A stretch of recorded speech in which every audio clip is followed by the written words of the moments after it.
ma ni kon nag amaan na kenn koo xam ne wax na si di ki nga xam ne que moo di Madiambal Diagne alors que ces propos on sait exactement la polémique sur la toile. Donc, d'après Madiambal Diagne, Ousmane Sonko a violé le secret de l'instruction judiciaire. Madame Diapne, Ousmane Sonko a violé le secret instruction judiciaire. Sinon, les bien ramenés itam génné nako. Madiambal Diagne moy dal di wax say kaddom que ni le premier ministre Ousmane Sonko ginaaw dal di génné ben ko li nga xamné que modi Merni amna non lieu depuis le 27 janvier 2025. Le premier ministre Ousmane Sonko a violé le secret de l'instruction judiciaire en publiant lui-même une ordonnance de non-lieu du 27 janvier 2025 le concernant. Comment pourra-t-il, après cet acte, demander de poursuivre un journaliste qui publierait, par exemple, un acte de justice de moom itam loolu la daal di yëkki exactement. Alors Arfan jàpp nañu Ousmane Sonko li mu def après neen fexe ba si ba bu ñu toppee benn journaliste boo xam ni itam génne na les secrets de la justice concrètement parce que Sonko moo ko ñu ko def. xam aussi Madiambal Diagne nee ne moom il est un acteur de justice. du loolu la waxoon. greffier woon balaa mu nekk journaliste. du loolu la wax en réalité il connaît rien. Une décision déjà rendue.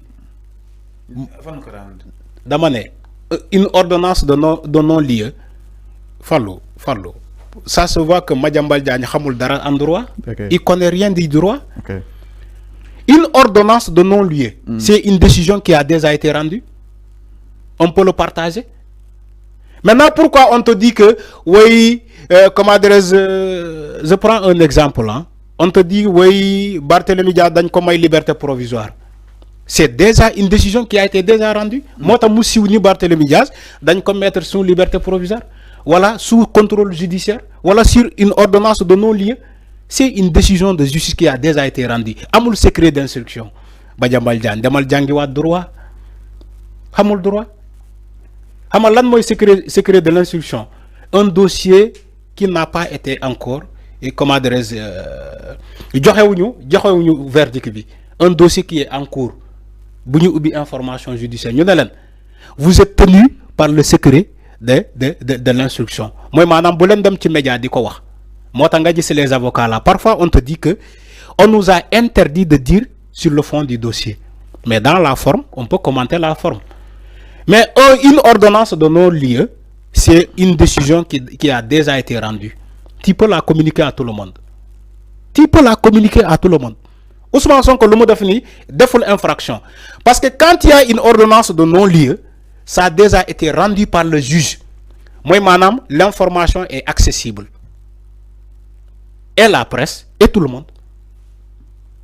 Le droit. Droit compliqué, nous pouvons interpréter, nous pouvons compliquer. Comment une décision peut être rendue par le juge? Après, tu me dis que Ousmane Sonko, non, il a violé le secret de l'instruction, alors que la décision a déjà été rendue. Madiambal Diagne, toi aussi. Mandama Diapni, dafa am ham en droit. C'est comme si Ousmane Sonko, l'ordonnance de non-lieu qu'il a déclaré, le dossier est en cours. Il y a une information judiciaire qui a été ouverte sur ça, alors que le dossier Bobo c'est vide. Ça a été renvoyé en non-lieu. Ousmane Sonko peut le communiquer à tout le monde. Voilà, les membres de PASTEF peuvent le communiquer à tout le monde. Madiambal Diagne, non, Fallou, je suis désolé, Madiambal Diagne, amul xam-xam. Amul beta xam-xam. Le gars, il parle comme ça dans le vide. Il connaît rien en droit. Moi, j'attendais même les avocats là, nous corriger quoi. Voilà les gars de Benno Bokk Yakaar, ñu ne quoi, fofu djoum na.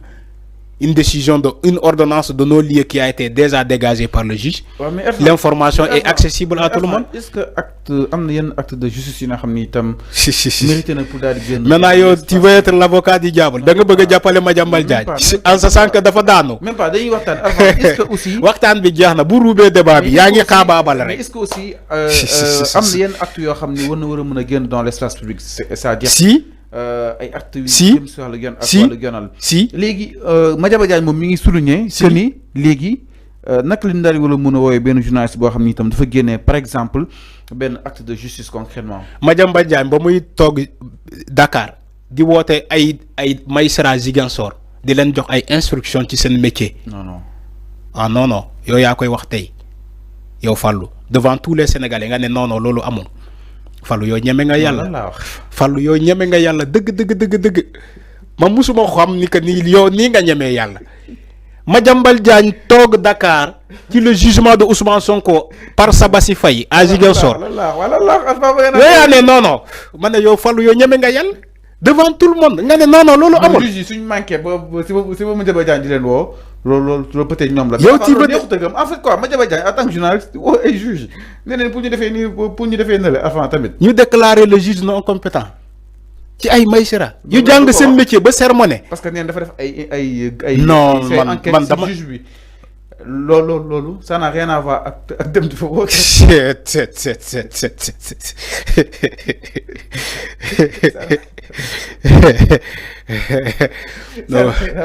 non Fallou rien à voir ak dem di fa woote affaire quand même nag. yow mais juge bi maanaam juge bi Madiambal Diagne lu mu doon dëkk bu juge. yow Madiambal Diagne mu ngi lay bëgg a wàll de. mu lay bëgg a wàll de. waaw mais avant léegi xam nga lan moo la différencier ak Madiambal Diagne est-ce que xam nga ko xamoo ko ma wax la ko. xam nga lan moo la différencier ak Madiambal Diagne. Madiambal Diagne ndel la woto yow wotoo ndel mais boo wotoo ndel da ngay ñuroo ak moom loolu moo la différencier ak Madiambal Diagne. mais avant léegi journalistes yi publier des fois ay actes de justice. une décision de justice qui a déjà été rendue. dama lay jàppale foofu bu subaa nga corriger ko moom Madiambal Diagne. une décision de justice qui a déjà été rendue est accessible à tout le monde. Comme l'ordonnance de non-lieu bu Ousmane Sonko c'est une décision de justice. mais non-lieu c'est accessible à tout le monde parce que ça a déjà été rendu par le juge jeex na amul beneen secret dama lay jàppale pour nga jàppale moom Madiambal Diagne parce que xamul mu ngi koy bind ci presse di wax lu ko ne xamul maa ngi xaar ay juge ñu jàppale ko ne ko li ngay wax nii amul Madiambal Diagne. Fallou dama lay jàppale rek pour nga bañ a tomb ci erreur Madiambal Diagne. Madiambal Diagne dafay manipuler lu muy wax ni dara amul dara du ci dëgg. mais fan yow noo lieu boobu noonu jàpp ni war na jul coow. mais yéen a ko def coow yéen a ko def coow. non lieu bi amnistie bi moo ko génnee. te yéen bëggoo leen xam lool. non yëf daf ñoo bett en fait quoi. amnistie bi moo ne Ousmane Sonko sa dossier kenn du ko topp. Diomaye sa dossier kenn du ko topp. amnistie bi léegi su tëbee. non lieu bi day tëb. yéen a ne amnistie bi du tëb. non day tëb. déedéet du tëb total leen bëgg avant. du tëb conseil constitutionnel nee na amul beneen voie de recours xanaa déggoo ma Fallou yow déggoo xamoo loi yow xamoo droit. La décision du conseil constitutionnel est irrévocable.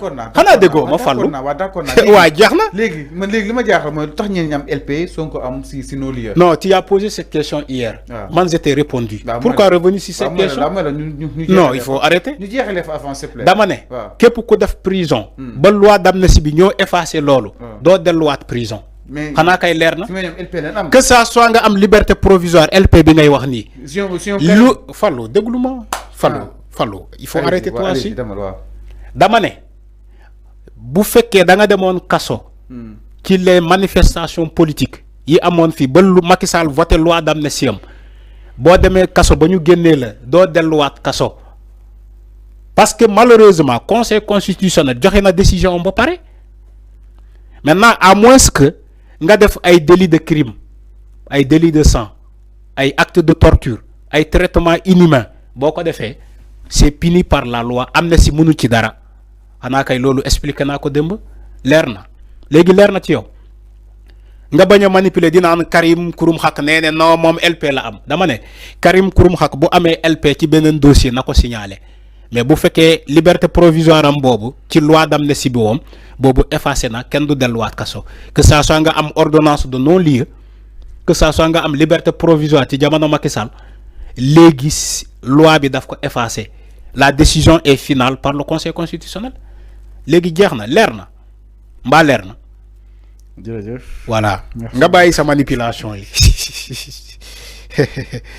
bàyyi manipulation bi moo tax ma ne la yow ndel bi moo la différencier ci Madiambal Diagne mais da ngeen ñuroo ak Cheikh Yérim Seck ana keneen ki seen Cheikh borom bin yi sëriñ moom Adama fay na ko ba faw Adama ba mu révélé secret am Cheikh Yérim Seck fan la jaar xoolal fay ba faw sëriñ Cheikh ñu koy ziar bu baax a baax. Adama moo ko fay de moo ko fay lëm. mi noonu ba mu nekkee ci direct xamul ci direct la dekk mu nekk Adama bu ko wax ñii non ngaaka moom Fallou sa émission jeex na waay. Cheikh Yérim Seck ak Madiambal Diagne dama war a dox sama yeneen business. Journalisme c'est important. Qui est journaliste? Cheikh Yérim Seck ak Madiambal Diagne mënuñ leen si génne. C'est des journalistes trompeurs. Ils ont marqué leurs époques. C'est des journalistes trompeurs. waay enfin fexeel ba nga prouver sa époque comme ñoom ni nga ko prouver. man sama époque.